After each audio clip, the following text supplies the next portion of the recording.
Hello and welcome as we continue our series of short devotionals during this limited contact, social distancing pandemic event. My hope is that the lessons which have been presented were useful in helping everyone to cope with some of the negative aspects of the situation that we are in. To begin today's lesson, I would like to turn back in time. A look back at the year 1965. It was in every respect a very tumultuous year, much like 2020 has been so far. The Vietnam War and opposition to it were both raging. The civil rights movement had moved to the front burner, and the nation was faced with numerous other political, economic, and social issues. That year, an American rock band by the name of the Byrds, B-Y-R-D-S, recorded a song which quickly became a hit. The name of that song was Turn, Turn, Turn. The remarkable thing about the song was that the lyrics essentially came straight out of the Bible, from Ecclesiastes chapter 3. I'd like to read it to you now. To everything there is a season, and a time to every purpose under heaven, a time to be born and a time to die, a time to plant and a time to pluck up that which was planted, a time to kill and a time to heal, a time to break down and a time to build up, a time to weep and a time to laugh, a time to mourn and a time to dance, a time to cast away stones, and time to gather stones together, a time to embrace, a time to refrain from embracing, a time to get, a time to lose, a time to keep, and a time to cast away, a time to rend, and a time to sow, a time to keep silence, and a time to speak, a time to love, and a time to hate, a time of war, and a time of peace. You know, today we most often find this scripture being used as part of the funeral service. And as a layman, I have personally conducted 2 private services within my own family using Ecclesiastes 3 and John 14. You know, the reason that you use this for a funeral is obvious. The first things talked about are life and death. However, the scope of this scripture is much greater. In just 8 verses, Solomon, who was the writer of Ecclesiastes, enumerates 28 different activities which are intended to symbolize the whole circle of life, from beginning to end. The list is made up of opposites paired together. 14 of these things are positive, and 14 could be considered negative.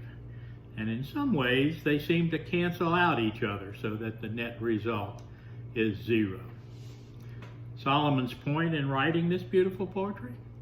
Well, it was to show that God arranges even the smallest details of our surroundings. He has a timetable. He is in total control. There was a predetermined season for everything and a fixed time for every happening. This means that God has programmed every activity into something like a gigantic computer. And as Doris Day sang in her ballad of the same name, Que sera, sera. What will be, will be. What we see happening right now has been ordained by God. But it also means that history is filled with cyclical patterns, and these recur with somewhat unchangeable regularity. Well then, if that is the case, you might ask, what is the reason for man's existence? If we have no control over anything of consequence, why even strive for goodness and decency and justice? The answer to that is not particularly complicated. We must remember that sometimes God allows us to go through difficult times, even as a result of the wicked actions of others through no fault of our own. Yet whatever we have to endure, no matter how unfair or unjust it may seem to us, we have to believe that God will use it for good. Plus, there is one essential process that is not truly preordained. That one thing is how we respond to Christ. We have been given free will, the capability to accept him or to reject him. With these verses, God has essentially created time. By creating the concept of time, he has also necessarily introduced eternity into man's mindset. Though we live in a world of finite time, we experience hints of eternity. And when we hear that word, instinctively we think of forever. And though we cannot fully perceive and understand this concept, we realize that beyond this life, there is a possibility of a shoreless ocean of time. Still, God's ways and works remain a mystery to us.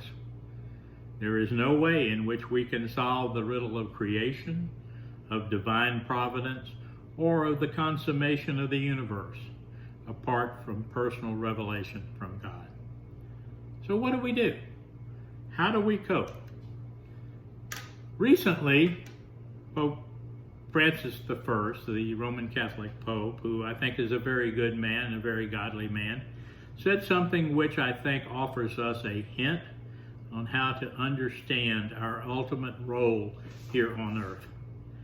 He said this: "Rivers do not drink their own water, trees do not eat their own fruit, the sun does not shine on itself, and flowers do not spread their fragrance for themselves.